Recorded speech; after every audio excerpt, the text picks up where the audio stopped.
The fluorescent lights buzzed overhead like dying wasps, casting everything in the maternity ward a sickly yellow-green. I pressed my palm against the cool glass of the nursery window, watching the tiny bundle wrapped in pink cotton, my daughter, still nameless after 3 days because I couldn't bring myself to choose alone. The antiseptic smell burned my nostrils, mixing with the faint scent of milk and exhaustion that clung to my hospital gown. My body ached in places I didn't know could ache, a dull throb that reminded me I'd created life and nearly destroyed myself in the process. "Miss Carter?" The nurse's voice cut through my fog. "Your visitor is still in the waiting room. He's been there since this morning." Not visitor. She meant Derek, my ex. The father who'd looked at our daughter through this same glass yesterday and said, "I need a paternity test before I sign anything." 3 years together. 9 months of carrying his child while he moved on to someone with a trust fund and a degree from Yale. And now he wanted proof. I pressed my forehead against the glass, feeling it fog with my breath. Through my reflection, I could see her, impossibly small, impossibly perfect. Dark wisps of hair, fingers curled into fists like she was ready to fight the world. She deserved better than this, better than a mother who'd dropped out of college to wait tables, better than a father who treated her birth certificate like a business contract. "Tell him I'm sleeping," I whispered. The nurse squeezed my shoulder with practiced sympathy, the kind they probably taught in nursing school alongside wound care and bedside manner. As she walked away, her rubber-soled shoes squeaking against the linoleum, I caught sight of movement in the hallway reflection. A man. Tall, dark suit that probably cost more than my monthly rent. He moved differently than the doctors and visitors. Purposeful, predatory. Even from behind, I could see the deference in how people stepped aside for him. The nurse who'd just left me actually pressed herself against the wall, eyes downcast. My breath caught. He stopped 3 doors down from the nursery, speaking in low tones to someone I couldn't see. Italian leather shoes gleaming under the terrible lights. Dark hair cut precisely, not a strand out of place. When he turned slightly, I glimpsed a sharp jawline, the kind of profile that belonged on Roman coins or in magazines I couldn't afford. Then his security guard appeared, because of course he had security. A mountain of a man in a black suit with an earpiece, carrying what looked like a hospital bassinet covered with an expensive blanket. Something about the scene made my stomach twist. The way the nurses watched him with fear disguised as respect, the way he commanded space without saying a word. The subtle bulge under his guard's jacket that definitely wasn't a phone.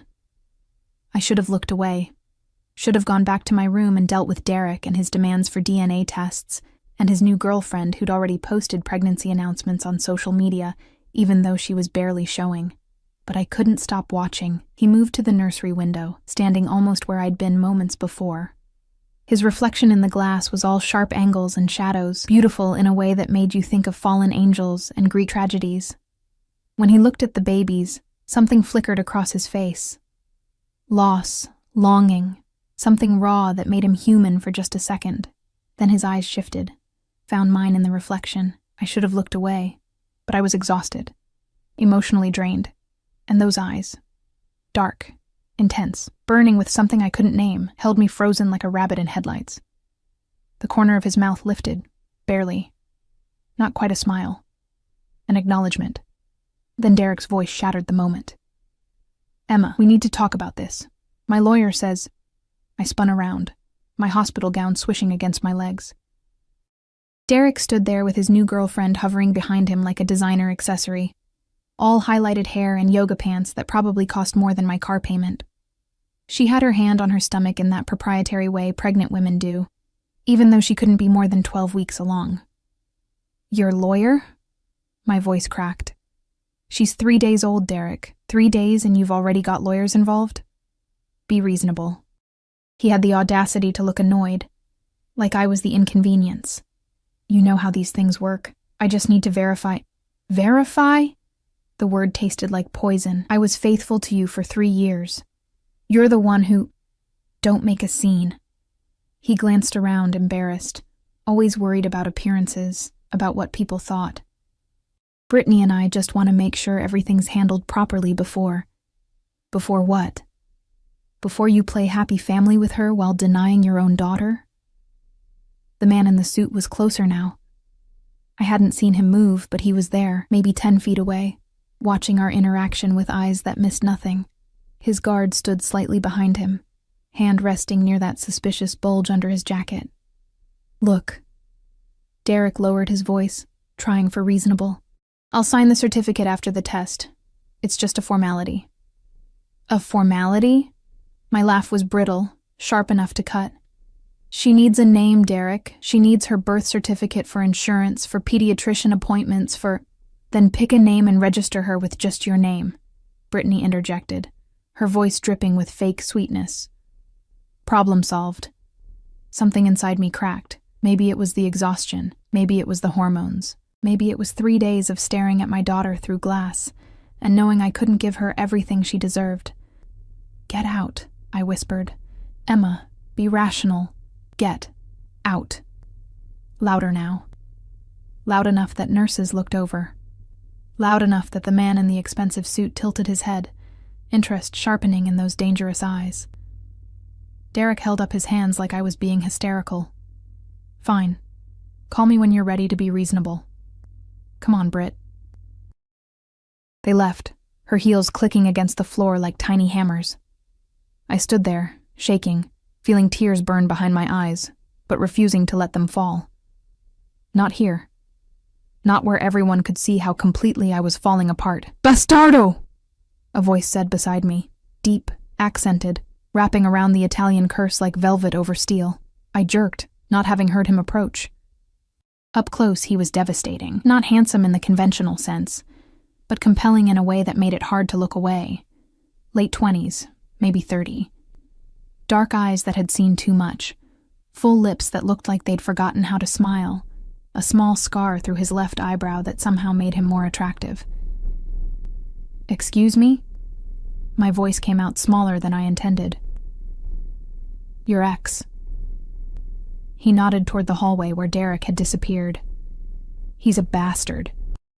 The coward kind who hides behind lawyers and new women instead of facing what he's done." His English was perfect, just touched with an accent that made every word sound deliberate, important. He smelled like expensive cologne and something darker, gunpowder maybe, or the leather interior of luxury cars. I'm sorry. Do I know you?" "No." He studied me with unsettling intensity, like he was reading a book written in my bones. "But I know men like him. Weak. Selfish. The kind who create life and walk away when it becomes inconvenient." Something about the way he said it made me think he wasn't just talking about Derek. I should get back to my room. I wrapped my arms around myself, suddenly aware of how thin my hospital gown was, how vulnerable I looked with my unwashed hair and milk-stained clothes. "Your daughter." He glanced toward the nursery. "She's beautiful. She has your eyes." That stopped me. "You can't possibly tell that from—" "I can. Absolute certainty. And she deserves better than a father who demands proof, and a mother who's breaking herself trying to hold everything together alone." The tears I'd been holding back threatened to spill. "You don't know anything about me. I know you've been wearing the same hospital bracelet for 3 days. I know you've barely left this hallway except to feed her.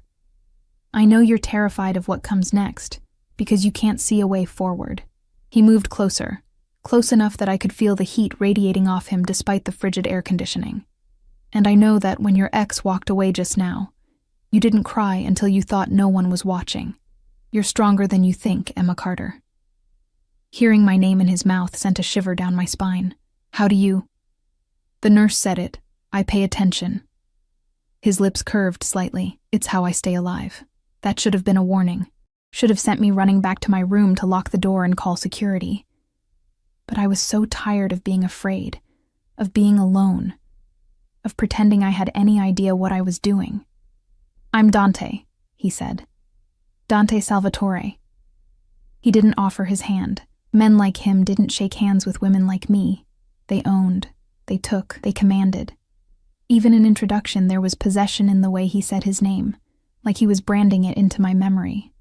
I started backing toward my room. "Wait." Not a request. An order wrapped in silk. Your daughter needs a birth certificate. Your ex won't sign. What if I could solve that problem? I stopped. What do you mean? I mean, he glanced at his guard, some silent communication passing between them. I have resources, connections. I could ensure your daughter gets everything she needs without requiring anything from him. I don't understand. Why would you? Because I can. Simple. Absolute. Terrifying. Because men like him shouldn't have power over women like you, and because... He paused, something dangerous flickering in his eyes. Because I want to. Every instinct screamed at me to run. This man was dangerous. Everything about him, from the expensive suit to the armed guard to the way he spoke about solving problems, screamed danger. But I looked at the nursery, at my daughter sleeping peacefully, unaware that her father had just walked away, and her mother had no idea how to protect her from the world. What would you want in return? I asked, hating how my voice shook. Dante smiled then, slow and predatory. We'll discuss terms, but first... He pulled out a phone, one of several I could see in his jacket, and made a call. Rapid Italian, too fast for me to follow. When he hung up, that terrifying certainty was back. My lawyer will be here within the hour. He'll handle the birth certificate, ensure everything is legal and binding without your ex's signature. That's not possible. The law requires... The law, he interrupted softly, is flexible when you know the right people. Trust me, Emma. By tomorrow, your daughter will have her name, her certificate, and her future secured. I can't pay you for... I'm not asking for money. He stepped closer, and I could see gold flecks in his dark eyes. Could smell that intoxicating mix of danger and expensive taste. I'm asking for time.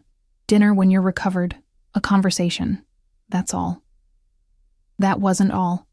I knew it in my bones, in the way my body responded to his proximity with equal parts terror and something I didn't want to name. Just dinner? I whispered. Just dinner, he agreed. But the way he looked at me said he was already imagining so much more. Before I could respond, before I could think through the implications of accepting help from a man who clearly operated outside the law, his lawyer appeared. An older man in an expensive suit carrying a briefcase that probably cost more than my car. This is Emma Carter, Dante said without looking away from me. Her daughter needs documentation. Handle it. Of course, Mr. Salvatore. The lawyer turned to me with practiced efficiency. Miss Carter, if you'll just sign here and here, I'll have everything processed by morning. What name would you like for your daughter? I stood frozen, caught between terror and hope, between the safe poverty I knew and the dangerous luxury being offered. Sophia, I heard myself say. Sophia Grace Carter, beautiful, Dante murmured, and the way he said it made me think he wasn't just talking about the name. The next morning, I woke to find legal documents on the rolling table beside my hospital bed, crisp, official, stamped with seals I didn't recognize, but that looked impossibly legitimate. Sophia Grace Carter's birth certificate, complete with my signature and a father's line that simply read, "Declined to establish paternity." No DNA test required, no Derek's permission needed. Just like that, my daughter had a name and an identity. I should have felt relief. Instead, my hands trembled as I held the paper, reading it over and over while weak sunlight filtered through the blinds. The document was real. I'd called the county clerk's office twice to confirm, but the price tag remained invisible, hovering over me like a storm cloud. Ready for discharge, sweetie? The morning nurse bustled in with that forced cheerfulness they all wore. Doctor signed off. You and baby girl are free to go home. Home. My one-bedroom apartment with its leaking faucet and neighbors who fought at 3 a.m. The car seat I'd bought secondhand sat in my closet, and I'd watched 3 YouTube videos on how to install it properly. I had exactly $400 in my bank account and no job to return to. The diner had replaced me the second I went into labor. Yeah, I managed. We're ready. Except I wasn't. I wasn't ready for any of this. 2 hours later, I stood in the hospital lobby with Sophia bundled in my arms, wearing a cheap going-home outfit I'd bought from Target. The automatic doors whooshed open and closed, bringing bursts of September heat that made the air conditioning work overtime. Other families left with balloons and flowers, fathers carrying car seats, grandmothers crying happy tears. I had a diaper bag and a growing sense of panic. My phone buzzed. Unknown number. A car is waiting for you outside. Driver will take you home. D. I looked up sharply, scanning the lobby. There, through the glass doors, a black Mercedes sedan with tinted windows. A driver in a crisp suit stood beside it, waiting with the patience of someone who got paid well to be patient. No, absolutely not. I wasn't some charity case for a dangerous man to... Sophia whimpered against my chest, her tiny face scrunching up in that way that meant she'd be screaming soon if I didn't feed her. My breasts ached with milk, my incision pulled with every step, and the Uber I'd called 10 minutes ago still showed, searching for driver. The Mercedes driver caught my eye through the glass and nodded once. Professional, discreet. I should have walked away. Called a different rideshare company. Maintained some shred of independence. Instead, I pushed through the doors, letting the heat slap me in the face as I approached the car. Miss Carter. The driver opened the rear door, revealing leather seats that probably cost more than my entire apartment's furniture. Mr. Salvatore sends his regards. He's arranged for your car seat to be professionally installed.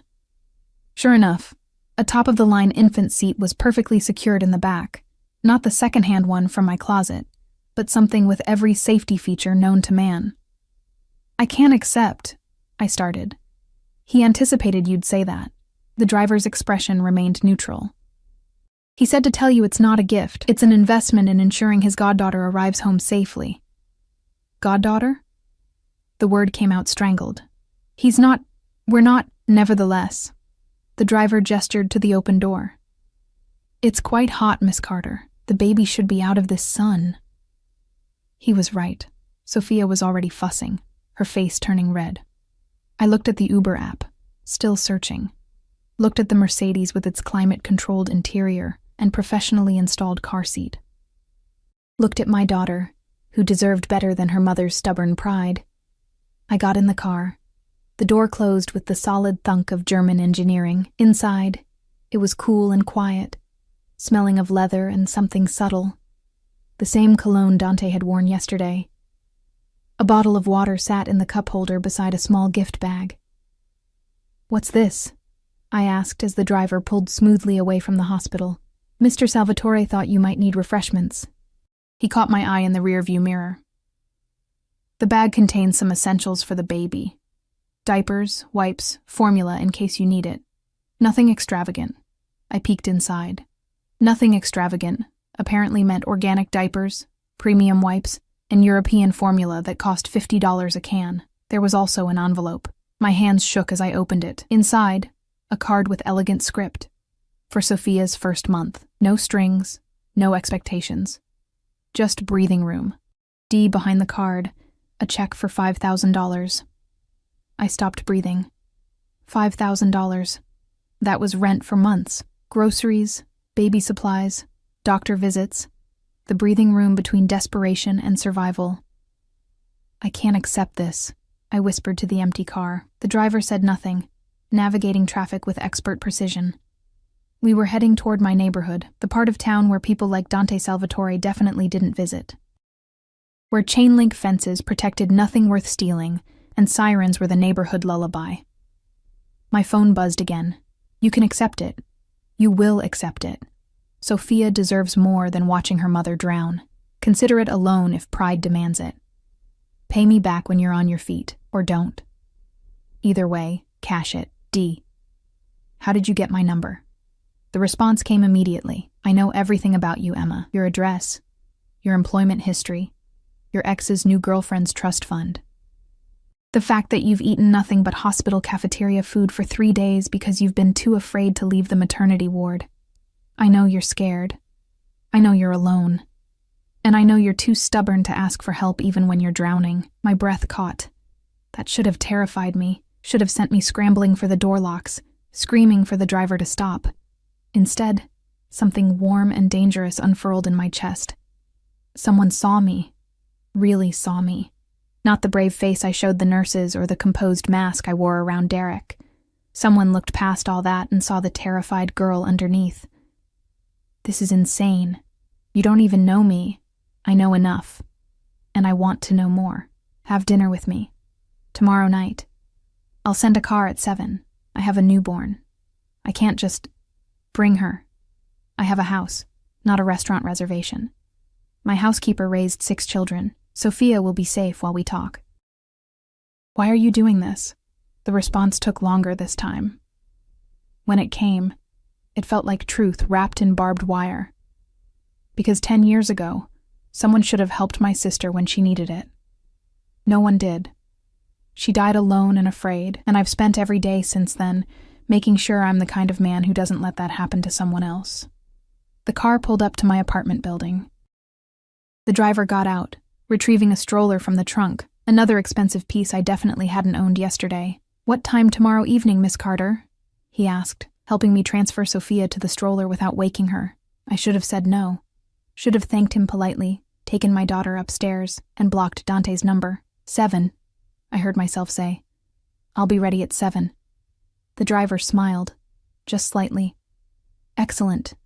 Mr. Salvatore will be pleased." He drove away, leaving me standing on the cracked sidewalk with my sleeping daughter and $5,000 I couldn't afford to refuse. The next 30 hours passed in a blur of feeding schedules, diaper changes, and the terrifying realization that I was completely responsible for keeping a tiny human alive.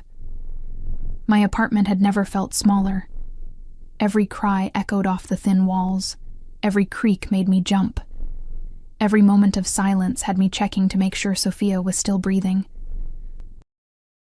I cashed the check, hated myself for it, but cashed it anyway. Paid rent, bought groceries, stocked up on diapers and wipes and all the things that drained bank accounts faster than anything else. And at 6:30 the next evening, I stood in front of my closet, realizing I owned nothing appropriate for dinner. With a man who probably had politicians and police chiefs on his payroll, I settled on a simple black dress I'd worn to a cousin's funeral 2 years ago. It was too loose now. Pregnancy and stress had stolen 15 pounds I couldn't afford to lose. But it was clean and modest and the best I had. I fed Sophia, changed her into the nicest onesie from the hospital gift bag, and tried to ignore the voice in my head screaming that I was making a terrible mistake. The Mercedes arrived at exactly 7. Different driver this time.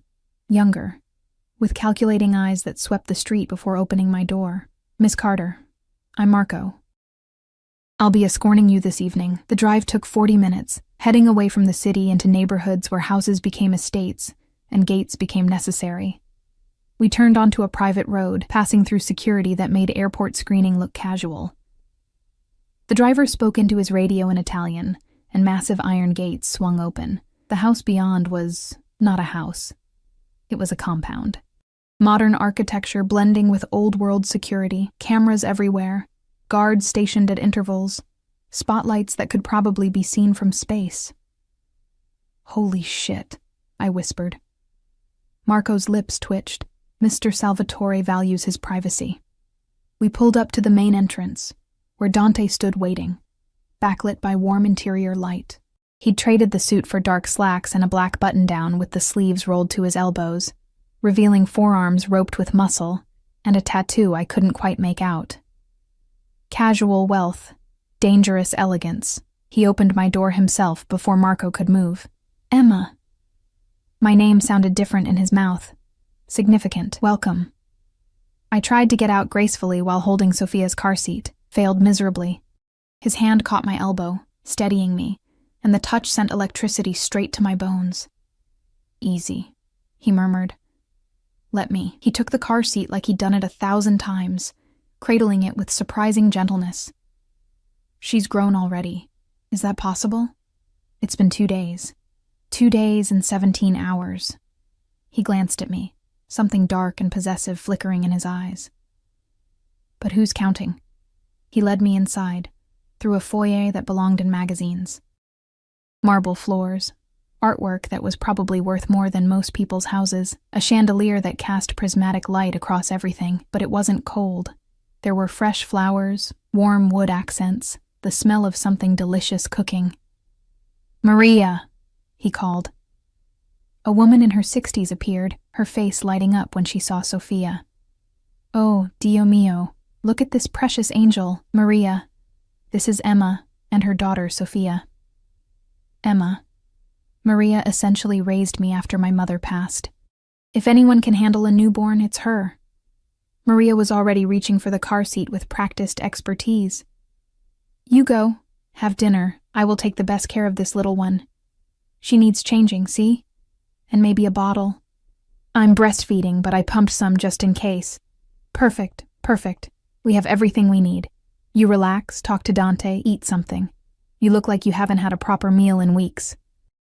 Before I could protest, she'd swept away with Sophia, cooing in Italian, leaving me alone with Dante in his fortress of a home. She's right, he said softly. You do look like you haven't eaten. Come. He guided me through the house with a hand at the small of my back, possessive, protective, burning through the thin fabric of my dress. We emerged onto a terrace overlooking grounds that seemed to stretch forever. A table was set for two, candles flickering despite the early evening light. Wine chilling in a bucket, food that smelled like heaven. Sit, he said, not asked. Said. I sat. He poured wine for himself, water for me. You're nursing, I remembered. You remember everything, don't you? Everything that matters. He settled across from me, all predatory grace. Eat, Emma. Then we'll talk about why I really brought you here. My stomach dropped. The birth certificate. The money. It wasn't charity. No. His smile was sharp enough to cut. It was an investment. And now it's time to discuss the returns. The food was incredible. Handmade pasta with a sauce that tasted like someone's grandmother had spent hours perfecting it. Fresh bread that was still warm. Vegetables that actually had flavor. I tried to eat slowly, maintain some dignity, but I was starving. Hospital food and frozen dinners had been my diet for too long. Dante watched me eat with unsettling intensity, barely touching his own plate. Every time I looked up, those dark eyes were on me, cataloging, analyzing, possessing. You're not eating, I finally said, reaching for my water to avoid his gaze. I'm enjoying watching you eat. There's something... He paused, searching for the word. Honest about the way you experience pleasure. No pretense. No performance. Just genuine enjoyment. Heat crept up my neck. The way he said pleasure made it sound obscene.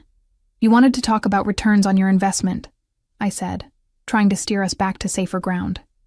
What does that mean? He leaned back in his chair, swirling the wine in his glass. Behind him, the sun was setting, painting the sky in shades of blood orange and bruised purple. It made him look like something out of a Renaissance painting. Beautiful and terrible. Your ex, he began. Derek Morrison. He works for Morrison and Associates, his father's investment firm, junior partner. Makes decent money, but nothing extraordinary. Yet he lives in a penthouse downtown, drives a Porsche, and his new girlfriend wears jewelry that costs more than his annual salary. I blinked. How do you know all that? Because I make it my business to know things. And what I know about Derek Morrison is that he's been stealing from his father's clients for the past 18 months. Small amounts from each account, cleverly hidden. Almost $3 million total. My fork clattered against the plate. That's impossible. Derek is... He's not smart enough for that kind of fraud. Exactly. Dante's smile was blade thin. Which is why I know someone else is pulling the strings. Someone who needed a weak, greedy man with access to other people's money. Someone who's been using him and will eventually feed him to the authorities when the heat gets too close. What does this have to do with me, with Sophia? He set down his wine glass with deliberate care. 3 months ago, Derek stole money from the wrong account, an account that belongs to an associate of mine. A very particular associate who doesn't forgive theft, regardless of the amount. My mouth went dry. You're saying Derek stole from the Mafia. I'm saying Derek stole from a businessman with connections to various organizations, including mine. And that businessman wants his money back, plus interest, plus blood. Blood. The word stuck in my throat, metaphorically speaking. Dante's expression didn't change. Mostly. The point is, Derek has made himself a target, and when men like my associate deal with targets, they don't worry much about collateral damage. Girlfriends. Ex-girlfriends. Children. Ice flooded my veins. Sophia. You're saying my daughter is in danger because of what Derek did? I'm saying she could be, unless someone with more influence made it clear that you and Sophia are under protection. That touching either of you would be a declaration of war against the Salvatore family.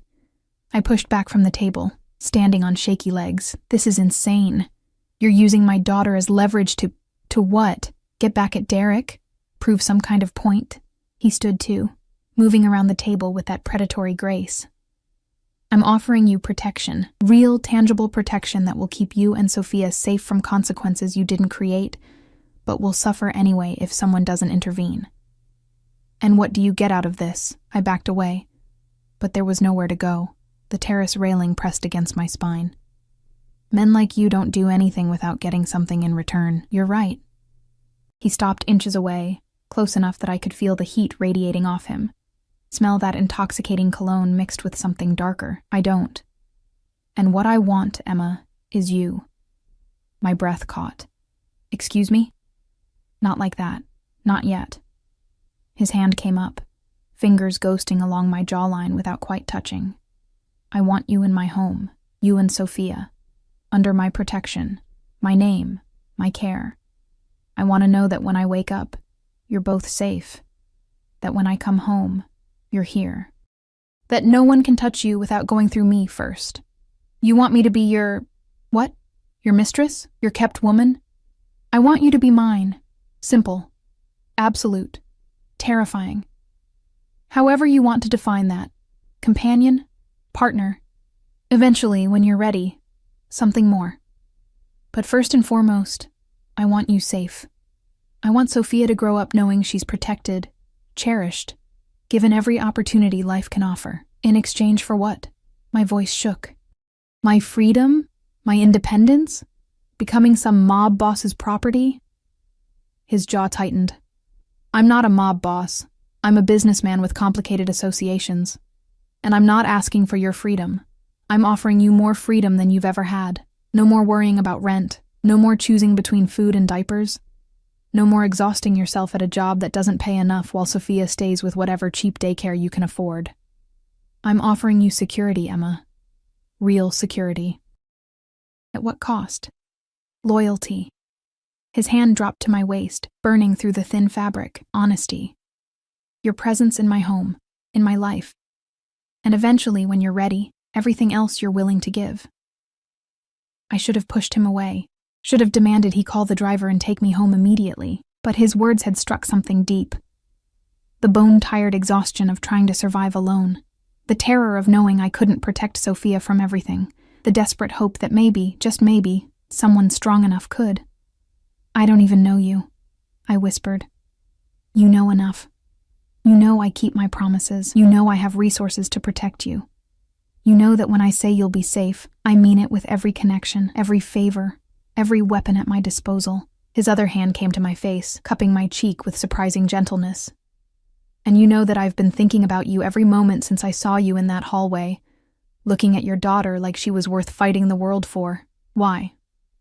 The question came out broken. Why me? You could have anyone. Women who are beautiful, sophisticated, who belong in your world. I don't want women from my world. His thumb traced my lower lip, and I stopped breathing. They're like expensive sculptures. Beautiful, perfect, cold. You're real. You feel things deeply. You fight for what matters. And when you look at your daughter, I see the kind of love I thought died with my sister. That's worth more than all the sophisticated women in the world. Tears burned behind my eyes. This is crazy. People don't just move in together with someone they barely know. People in my world do things differently. Faster. Because we understand how quickly everything can be taken away. His forehead pressed against mine, and the intimacy of it stole my breath. I'm not asking you to love me, Emma. Not yet. I'm asking you to let me protect you while we figure out what this is between us. Because there is something. You feel it too. I see it in the way you respond when I'm close, the way your breath catches, the way you're not running even though every instinct tells you to. He was right. God help me. He was right. My body betrayed me, leaning into his warmth, craving the security he represented. Or maybe it wasn't betrayal. Maybe it was survival instinct recognizing a predator strong enough to keep the other predators away. If I say yes, I began carefully, what exactly does that mean? What are the rules? You and Sophia live here. You have your own suite. Bedroom, bathroom, sitting room. Complete privacy when you want it. Maria will help with Sophia so you can sleep, recover, have time to yourself. You'll have access to everything. Cars, drivers, anything you need. In return, you have dinner with me when I'm home. You let me get to know you. You give this a chance. And if I want to leave, something dark flickered in his eyes. Then you leave. I won't hold you prisoner, Emma. But you'd be walking away from protection, from security, from the chance to give Sophia everything you never had. That's manipulation. That's reality. His hands fell away, and the loss of contact made me want to pull him back. Derek stole from dangerous men. That debt exists whether you're here or not. The only question is whether you face the consequences alone, or with the full weight of the Salvatore name protecting you. I turned away, gripping the railing, staring out at grounds that seemed to stretch into forever. How do I know you're telling the truth? About Derek, about the danger, you don't. But ask yourself, why would I lie? Why would I go through all this trouble for a woman I just met unless the threat was real and my interest was genuine? Because men like you collect things. Beautiful things, broken things, things you can fix and own. You're not broken. His voice came from right behind me, his chest nearly touching my back. You're bent. There's a difference. Broken things shatter when you apply pressure. Bent things flex, adapt, become stronger. You're not something to fix, Emma. You're something to protect, while you find your own strength. A sound from inside made us both turn. Maria appeared in the doorway, Sophia cradled in her arms, fast asleep. She took the bottle beautifully, Maria said softly. Changed, happy, sleeping like an angel. I put her in the bassinet in the blue suite. I thought perhaps Miss Emma might want to see the rooms. Dante looked at me, question in his eyes. This was it, the moment of decision. Go home to my cramped apartment, and whatever danger lurked in Derek's mistakes, or step into this strange, terrifying new world with a man who promised protection, but might demand my soul in return. I looked at Sophia, peaceful and safe in Maria's capable arms. Looked at the house behind them, warm and secure. Looked at Dante, dangerous and compelling and offering me something I'd never had. Someone strong enough to stand between my daughter and the world's cruelty. Show me the rooms, I heard myself say. Dante's expression didn't change, but something blazed to life in his eyes. Triumph, possession, satisfaction. This way. The blue suite was on the second floor, overlooking the gardens. Not a bedroom, a series of rooms. A master bedroom with a bed that could sleep 4, done in soft blues and creams. A sitting area with comfortable furniture and a fireplace. A bathroom that was bigger than my entire apartment, with a soaking tub and a shower that had more jets than I could count. And connected to it all, a nursery that looked like something from a magazine, perfect in every detail, from the hand-painted murals to the rocking chair, positioned to catch the morning light. The nursery was finished this afternoon, Dante said from the doorway. I had decorators working since yesterday. If you don't like something, it can be changed. I couldn't speak. Couldn't process the reality of a man who'd had an entire nursery designed and built in less than 48 hours. Maria laid Sophia in the bassinet, an expensive designer thing that probably cost more than my car. The baby didn't even stir, lost in the deep sleep of a well-fed newborn. I'll leave you to discuss, Maria said, squeezing my shoulder as she passed. If you need anything at all, you press this button. She indicated an intercom panel by the door. I'm right down the hall. Then she was gone, and it was just me, Dante, and my sleeping daughter in this beautiful, terrifying suite. There's clothes in the closet, Dante said quietly. Your size. Casual things, nothing extravagant. And baby supplies. Everything you might need for the next few months. If I got anything wrong, if you need something specific, just tell me. I walked to the closet, opened it. He wasn't lying. Comfortable clothes, nursing-friendly tops, soft pants. Nothing flashy, nothing that screamed bought woman, just thoughtful. Exactly what someone in my situation would need. "When did you do all this?" I asked, my voice barely a whisper. "I make decisions quickly. Once I decide I want something, I don't hesitate." He moved closer, but kept distance between us. "You can sleep here tonight. See how it feels. If you wake up and decide this isn't right, Marco will drive you home in the morning. No judgment, no consequences." "You'd really let me go?" "I'd really let you go, but I'd also do everything in my power to keep you safe from a distance, because that's what you do for people you—" He stopped, jaw tightening. "For people you care about." He'd almost said something else, something that would have made this even more complicated. "I need to think," I said. "Then think. I'll be in my study if you need anything." He moved toward the door, then paused. "Emma, thank you for giving this a chance, for trusting me enough to see the rooms. That takes courage. Or stupidity. Sometimes they're the same thing." A ghost of a smile. "Sleep well. Both of you." Then he was gone, and I was alone in a suite that cost more than most houses, with a daughter who deserved everything, and a decision that would change both our lives forever. I walked to the window, looking out at the grounds, the security, the walls that kept the world at bay. Derek was out there somewhere, stealing from dangerous men. Threats lurked in shadows I couldn't see. But here, in this fortress, with a dangerous man's protection wrapped around us like armor, Sophia was safe. And maybe, just maybe, so was I. I didn't sleep. How could I? Every time I closed my eyes, I saw Dante's face, the intensity in his gaze, the possessiveness in his touch, the promise of protection that felt more like a velvet cage closing around me. Sophia woke twice to feed, and each time I sat in that expensive rocking chair, staring at the nursery he'd built in less than 2 days, wondering what kind of man had that much power and what he'd eventually expect in return. By dawn, I'd made my decision. Or rather, my exhaustion and fear had made it for me. I found Dante in his study at 6 in the morning, looking like he hadn't slept either. He stood by the window with a phone pressed to his ear, speaking rapid Italian that sounded like threats wrapped in silk. When he saw me in the doorway, he ended the call immediately. "Emma." He crossed to me in 3 strides. "Is everything all right? Is Sophia—" "She's fine, sleeping." I wrapped my arms around myself, suddenly aware I was wearing one of the soft cotton pajama sets from the closet. "I need to go back to my apartment, get our things.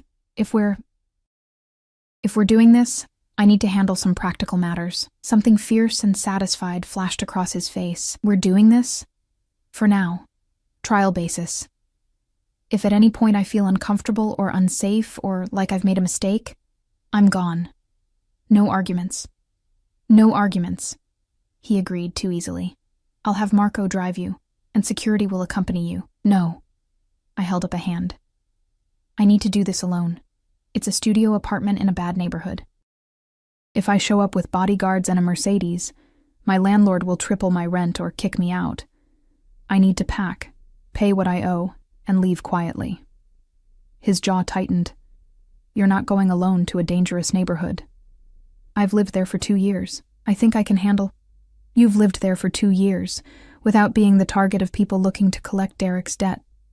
His voice went cold. "You're not going anywhere without protection. That's non-negotiable." We stared at each other, wills clashing. I saw the immovable force meeting the unstoppable object, his need to control versus my need for independence. "Fine," I finally said. "But plain clothes. No obvious security. Someone who can blend in." "Done." He pulled out his phone, fired off a text. "Luca will accompany you. He'll look like a friend helping you move. Former military, speaks perfect English, knows how to be invisible when necessary." "Thank you." "Don't thank me for keeping you safe. That's not something you should have to be grateful for. It's the bare minimum of what you deserve." He moved closer, and my traitorous body responded to his proximity. "When you get back, we need to discuss Derek properly, what he knows about you, where you might intersect with his life, how to ensure his problems don't become yours. He doesn't know I'm here. Not yet, but he will. Men like Derek don't handle rejection well. He'll come looking eventually, if only to assuage his ego. When he does, I need you to tell me immediately. Promise me, Emma. The intensity in his voice made me shiver. I promise. Good. His hand came up, tucking a strand of hair behind my ear. The gesture was tender, possessive, completely at odds with the dangerous man I knew he was. Be careful. Come back safe. It's just packing some clothes, not a military operation. Everything is a military operation when you're protecting something precious. His thumb grazed my cheekbone. And you are precious, Emma Carter. You and Sophia both. The sooner you accept that, the easier this will be. Luca turned out to be everything Dante promised. Mid-30s, average build, wearing jeans and a hoodie that made him look like any other guy from my neighborhood. Except for the eyes. He had a soldier's eyes, constantly scanning, cataloging threats, planning escape routes. We took an unmarked sedan instead of the Mercedes. Luca drove with casual competence, asking questions about my building, my neighbors, potential complications. By the time we pulled up to my apartment, he probably knew the layout better than I did. I'll help you carry boxes, he said as we climbed the stairs, but I stay visible. Anyone asks, I'm your cousin helping you move. Do you do this often? Babysit women for Dante? His lips quirked. I've worked for Mr. Salvatore for 8 years. This is the first time he's ever asked me to protect someone like this. Usually it's business associates, visiting dignitaries, people in his world. So I'm an anomaly. You're something he cares about. That makes you more important than diplomats and businessmen combined. He paused outside my door. He's different since he met you, distracted, almost human. I didn't know what to do with that information, so I unlocked the door and stepped into my apartment. It looked smaller than I remembered. Shabby in the harsh morning light. Water stains on the ceiling. Carpet that had been beige once upon a time. The sad little collection of second-hand furniture I'd accumulated over the years. This had been my life, my independence, my proof that I could survive on my own. Now it just looked like a cage I'd been pretending was freedom. I'll start in the bedroom, I said, voice thick. Packing went faster than expected. I didn't have much worth taking. Clothes, photos, a few books. The furniture could stay. The dishes were mismatched charity shop finds. The only thing that mattered was the small box of keepsakes from my mother, who died when I was 16. I was wrapping her jewelry box in newspaper when someone knocked on the door. Luca appeared from the kitchen, hand moving to his waistband where I now realized he carried a gun. Expecting someone? No. He motioned me to stay back, then opened the door a crack, body blocking the entrance. Can I help you? His voice was pleasant, unremarkable. I'm looking for Emma Carter. Derek's voice made my blood freeze. I'm her. I need to speak with her. Luca glanced back at me. I shook my head frantically. Sorry, man. Nobody here by that name. Previous tenant must have moved out. That's impossible. She was just in the hospital 3 days ago. This is her apartment. Don't know what to tell you. Landlord said the place was empty when I came to look at it yesterday. Maybe check with the office? I heard Derek's frustrated sigh. Fine. Thanks anyway. Luca waited until footsteps faded down the hallway before closing the door. That him? The ex? Yeah. My hands were shaking. How did he know I was here? He didn't. He's checking your apartment hoping to catch you home. Luca pulled out his phone, texted rapidly. We need to leave. Now. If he's desperate enough to show up here, he might be watching the building. But I haven't finished. Doesn't matter. Mr. Salvatore is sending a team to pack the rest and put your things in storage.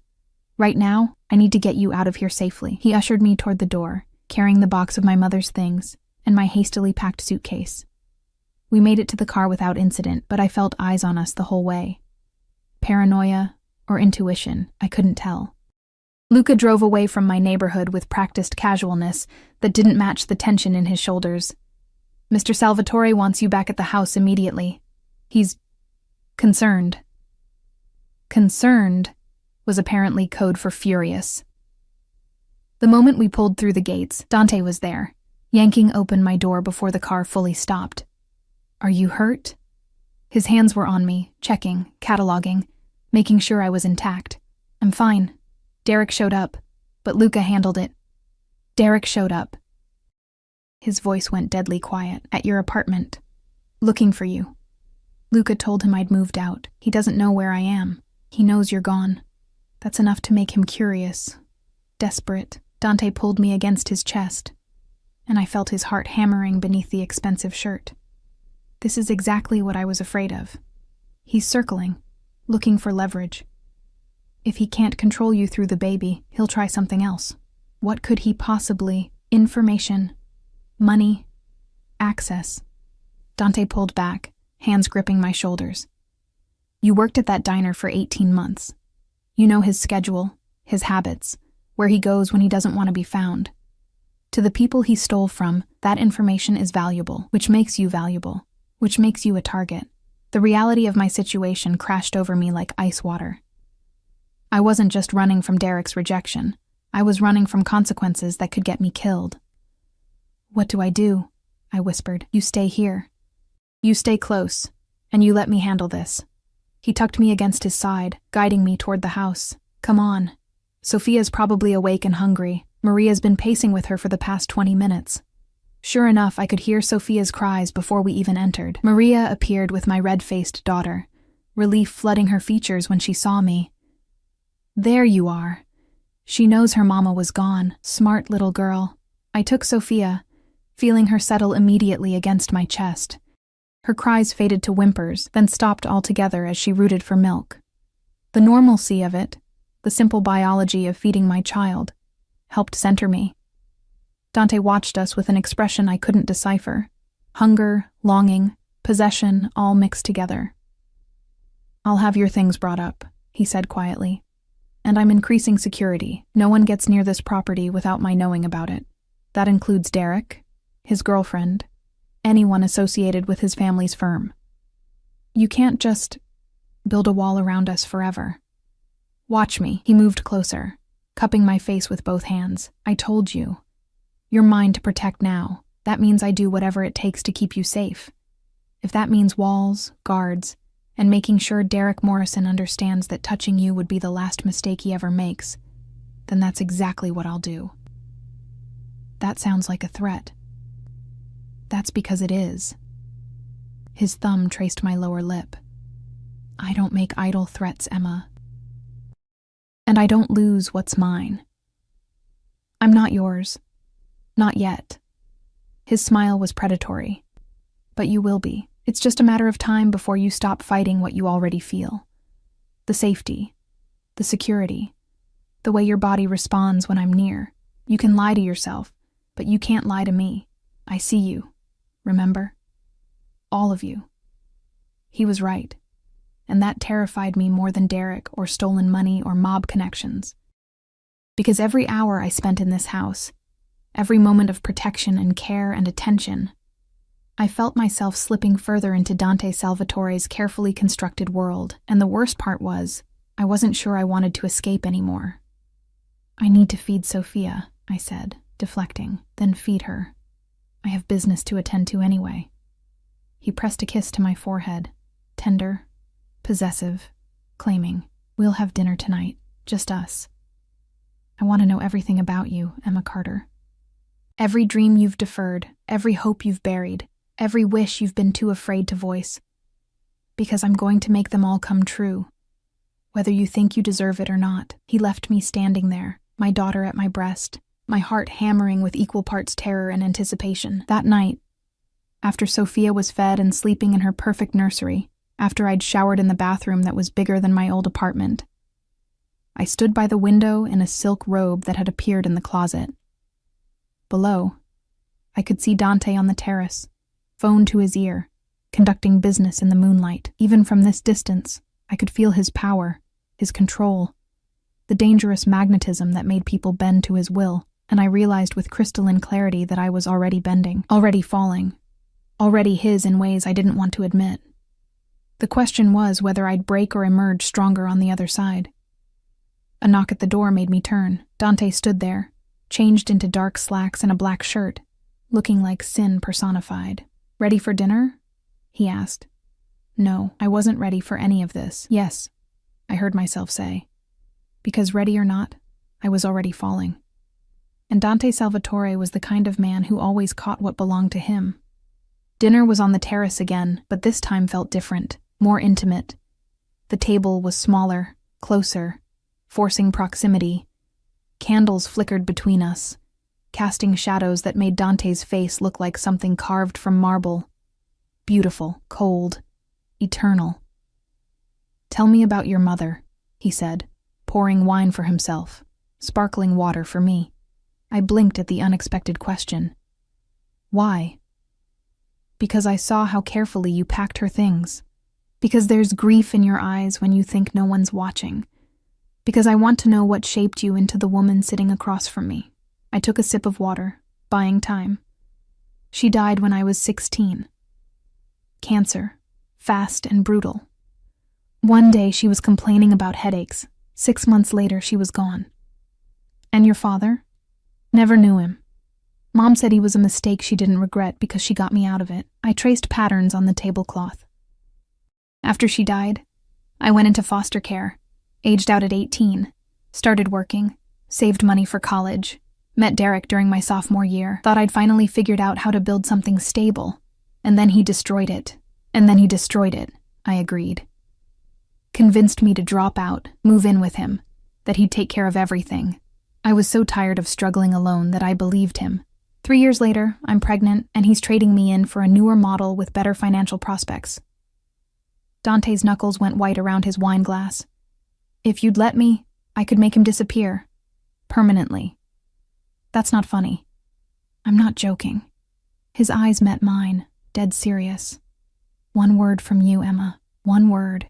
And Derek Morrison becomes a problem that solves itself. No one would ever find him. No one would even look that hard." My breath caught. "You're serious?" "Completely. I've killed for less than what he's done to you. But I'm trying to be civilized, trying to be the kind of man you could eventually care for." He set down the glass with careful control. "So instead of making him disappear, I'll settle for making him irrelevant. For ensuring he never touches you or Sophia again. For building you a life so complete that you forget he ever existed." "That's still terrifying." "Good. You should be a little terrified of me. It'll keep you honest." He leaned forward, candlelight dancing in those dark eyes. "But you should also know that the things I do, the violence I'm capable of, none of it will ever be directed at you. You and Sophia are sacred, untouchable. The only soft things in my entire world." "Why?" The question burst out of me. "Why us? Why me? You could have anyone." "I don't want anyone." His hand shot across the table, catching mine. "I want you. From the moment I saw you at that hospital, exhausted and heartbroken and still standing tall, still fighting, I wanted you. Do you know what I see when I look at you?" I shook my head, unable to speak. "Strength disguised as vulnerability. A woman who's been knocked down repeatedly but keeps getting up. Someone who gives everything to protect what matters and asks for nothing in return. You're real in a world full of people playing roles. And when you look at Sophia," his grip tightened, "you look at her the way my mother used to look at me and my sister, like we were worth dying for. That kind of love is rare, precious. And I've been searching for it since I lost my family." "Your sister," I said softly. "You mentioned she died." Pain flickered across his face, raw and unguarded. "Isabella. She was 17, got involved with a boy from a rival family. When things went bad, when she needed help, she was too afraid to come to me. She thought I'd be angry, that I'd hurt the boy. So she handled it alone. And when that boy turned violent, when he started using her as leverage against our family," he stopped, jaw working. "By the time I found out, it was too late. She'd been missing for 3 days. When we found her body, she'd been..." He couldn't finish. "Dante." I squeezed his hand. "I'm so sorry. I killed them all. Every person involved. Slowly. Painfully. Made sure they understood exactly what they'd taken from me." His eyes met mine, and I saw the monster lurking beneath the civilized surface. Then I swore I'd never let someone I cared about suffer alone again. Never let them be too afraid to ask for help. Never fail to protect them when they needed me. Understanding crashed over me. That's what I am to you. A second chance. No. He stood, moving around the table to pull me to my feet. You're not a replacement. You're something new. Something I didn't know I needed until I saw you standing in that hallway, breaking apart and holding yourself together simultaneously. You made me feel something I thought died with Isabella: hope. The possibility that I could be more than just violence and vengeance. His hands framed my face, thumbs stroking my cheekbones. I know this is fast. I know it's terrifying. I know you have every reason to run. But I'm asking you to stay, to let me prove that I can be what you and Sophia need, to give me the chance to build something real with you. And if it doesn't work, my voice was barely a whisper. If I can't be what you need, then you can't. And I'll still protect you, still ensure Sophia has everything she needs, still make sure Derek's mistakes don't become your burden, because that's what you do for people you... He stopped again, that same hesitation from before. People you what? People you're falling in love with. The words were quiet, devastating, true. I'm falling in love with you, Emma Carter, with your strength and your vulnerability and the way you love your daughter, with your stubbornness and your pride and your refusal to accept help even when you're drowning. I'm falling, and I'm not going to stop. The only question is whether you'll fall with me or run away. I should have run. Should have grabbed Sophia and demanded Marco drive us anywhere else. Should have recognized this for what it was. Obsession. Possession. A dangerous man claiming things that didn't belong to him. Instead, I rose on my toes and kissed him. It was desperate. Reckless. Inevitable. His arms banded around me immediately, crushing me against his chest as he took control of the kiss. Nothing gentle about it. This was claiming, conquering. A predator finally catching prey it had been stalking. His tongue invaded my mouth, his teeth caught my lower lip, his hands gripped my hips hard enough to bruise. And I kissed him back with equal ferocity, channeling 3 days of terror and loneliness and desperate hope into the connection between us. When we finally broke apart, both breathing hard, he pressed his forehead to mine. Stay. Please, Emma. Stay and let me love you the way you deserve. I'm terrified, I admitted. Good. So am I. His laugh was ragged. You think I planned this? You think I wanted to fall for a woman with a newborn, an ex causing problems, and every reason to reject what I'm offering? But here we are. And I'm not letting you go. Not now. Not ever. That's possessive. I'm a possessive man. You'll get used to it. He kissed me again, softer this time. Say yes. Say you'll stay. Say you'll give us a chance. I looked past him at the house, warm, safe, filled with everything Sophia and I needed. Looked at Dante. Dangerous, obsessed, offering a kind of protection I'd never had. Looked at the future stretching ahead, uncertain, but no longer alone. Yes, I whispered. We'll stay. 6 weeks later, I stood in the nursery, watching Sophia sleep in the early morning light. She'd grown so much already, filled out, alert, developing a personality that was pure determination. My daughter. My miracle. Safe and loved and wanted. Behind me, Dante's arm slid around my waist, pulling me back against his chest. She's perfect. She is. I leaned into his warmth, no longer afraid of the connection between us. The past 6 weeks had been transformative. Dante had been patient, letting me set the pace.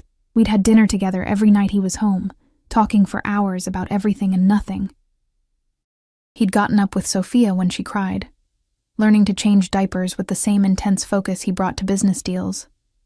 He'd held me when exhaustion and hormones made me cry, never once making me feel weak for struggling. And slowly, inevitably, I'd fallen in love with him. Not despite the danger, because of it. Because he channeled all that violence and power into protecting us. Because he looked at Sophia like she was his own. Because he looked at me like I was worth fighting the world for. Derek's lawyer called yesterday. I said quietly. I felt Dante tense. What did he want? To inform me that Derek's been arrested. Federal charges for embezzlement and fraud.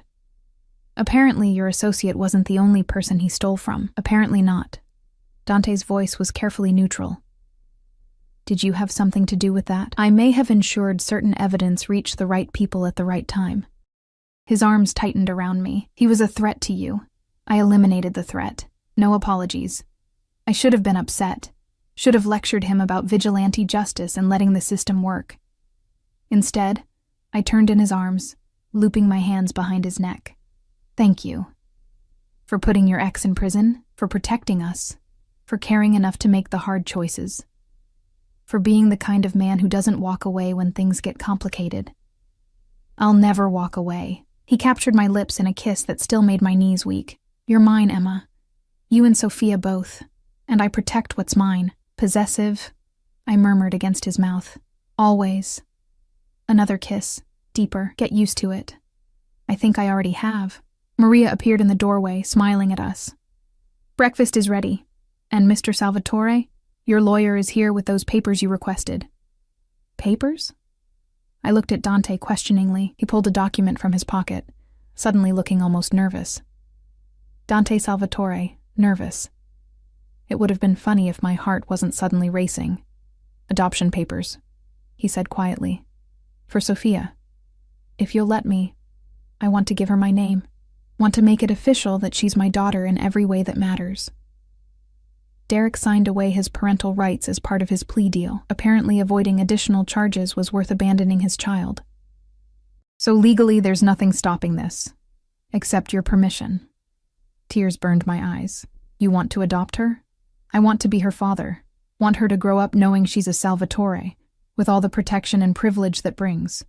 Want her to never question whether she's wanted or loved or valued. His thumb caught a tear sliding down my cheek.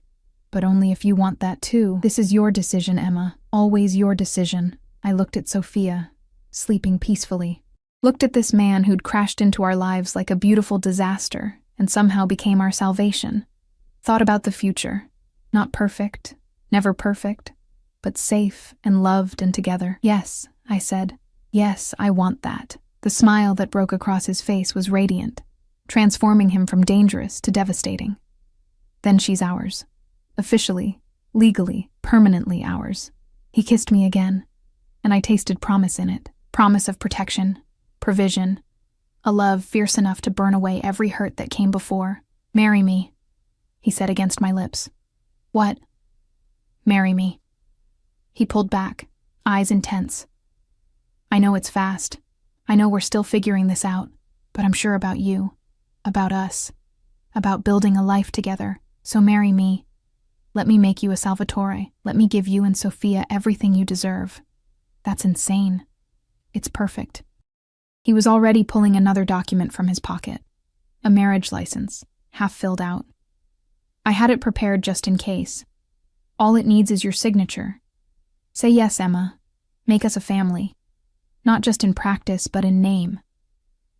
I should have asked for time. Should have insisted we wait. Make sure this wasn't just obsession masquerading as love. But I looked at him, this dangerous, devoted man who'd given us everything, and knew waiting wouldn't change anything.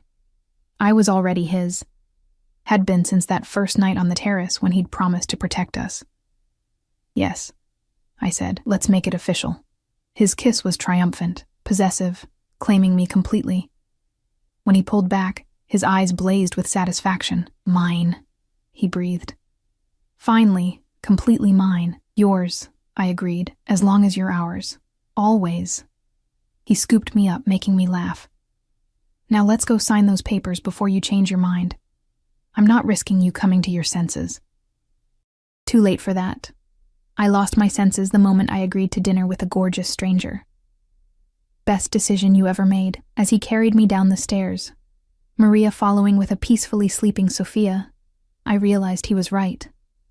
Walking into Dante Salvatore's world had been terrifying, reckless, completely insane. It had also been the making of me. Because sometimes salvation comes wrapped in danger. Sometimes protection looks like possession. And sometimes the scariest thing you can do is trust someone strong enough to catch you when you fall. I'd fallen. He'd caught me. And now we were building something beautiful from the ashes of everything that came before. Not a fairy tale. Not perfect.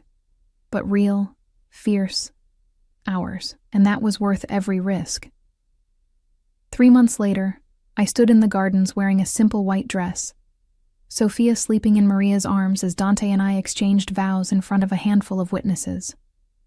Nothing elaborate, just promises made under the sunset, binding us together in ways that went far deeper than any legal document. When he kissed me as his wife, I tasted promise and possession and perfect, terrifying love. Mrs. Salvatore, he murmured against my lips. Mr. Salvatore, I returned, smiling. We walked back to the house together, his arm around my waist, Sophia cradled between us. Our family. Unconventional, complicated, forged in danger and desperation, but ours. Completely, perfectly, terrifyingly ours, and I wouldn't change a single thing.